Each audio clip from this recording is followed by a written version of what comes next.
Hello दोस्तों, good morning, नमस्कार, पहला बार प्रणाम। मैं रेखा बिस्टे एक बार फिर से आपका स्वागत करती हूँ अपने यूट्यूब चैनल हाउस होल्ड पे में। तो दोस्तों अभी बज रहे से देखिए 9। उम्मीद करते हैं आप सब लोग अपने घर परिवार में स्वस्थ होंगे, मस्त होंगे। मैं भी बहुत स्वस्थ हूँ, मस्त हूँ। और मैं बना रही हूँ आज सुबह सुबह दाल चावल। रीजन हो सकता है कहीं चले जाएँ घूमने घामनी करने के लिए, तो फिर दिन भर ऐसे ही रह जाएंगे। तो जाना है शादी में भी, स्वामी जी भी आए हैं, तो इसलिए मैंने सोचा फटाफट दाल चावल ही बना लेती हूँ।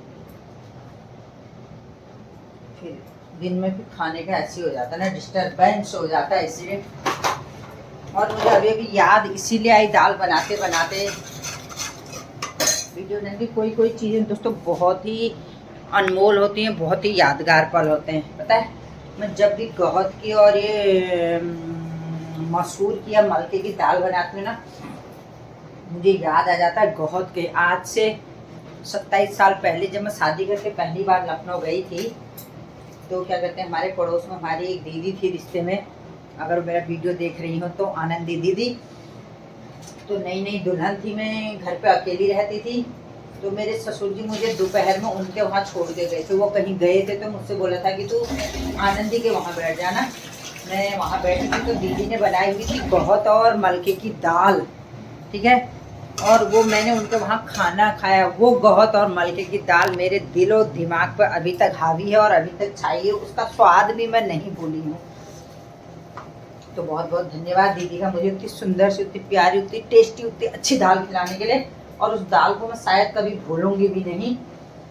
तो ये मतलब ऐसा होता है ना, जो चीज़ें कभी कभार होती कोई दूसरा करता तो वो बहुत अच्छी होती।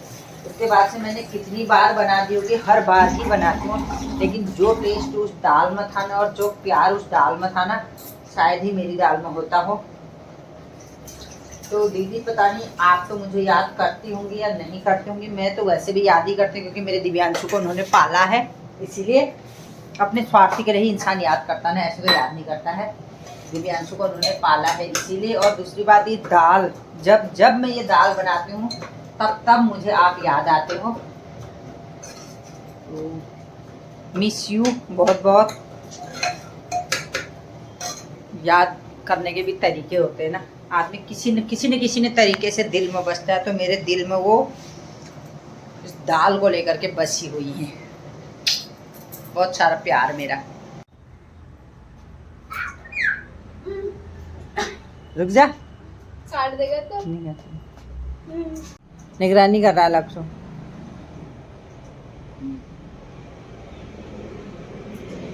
ये देखो दोस्तों, सोने चांदी की दुकानों पे भीड़ है। तो पटेल चौक में सोने चांदी के जेवरों के वहाँ पे कैसी लूट मची है, गजब की भीड़ हो रही है।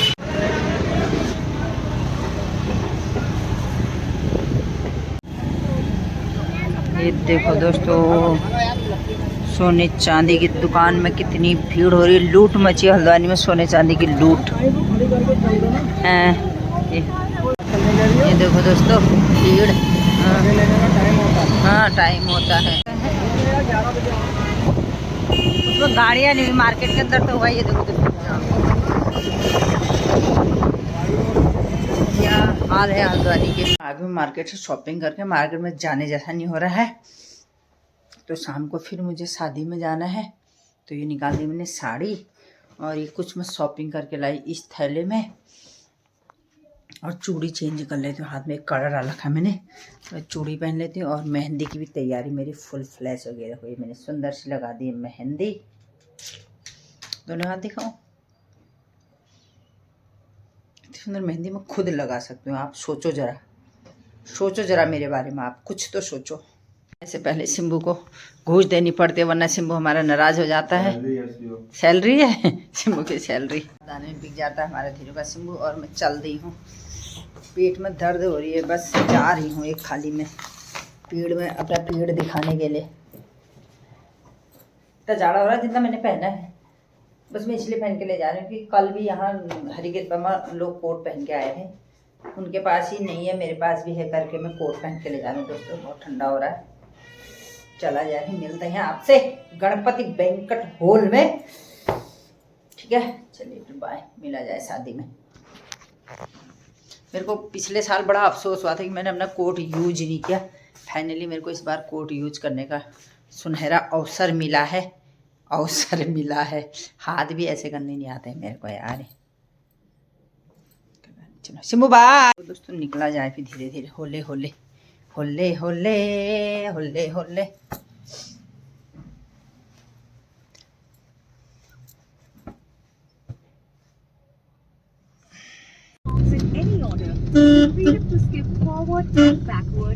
बैंक्वेट हॉल बुक हो रहे हैं, बुक तो गए हैं फिर हम। क्या बात?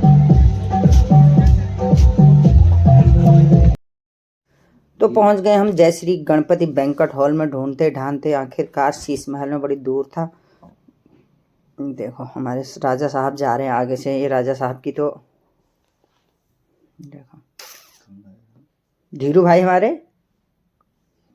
बहुत बड़ा एरिया है दोस्तों, बहुत बड़ा एरिया। लंका में है लग रहा है जैसे मेरे को तो, समुद्र के तट के किनारे। बहुत खूबसूरत जगह है। इतनी तेज हवाएं चल रही हैं कि ठंडे के मारे हालत ख़राब हो रही हालत। और ये देखिए बहुत बड़ा एरिया है, बहुत बढ़िया। अच्छा सा लग ब्लॉग में आने से शर्मा रही है मैडम। खींचेंगे इसकी फोटो।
पापा कहाँ हैं?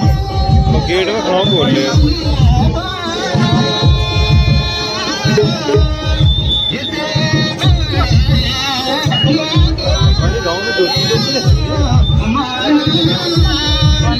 गाँव में दोस्त गाँव जाके आया, मेरे गाँव में खाती है क्या नैनी वगैरह।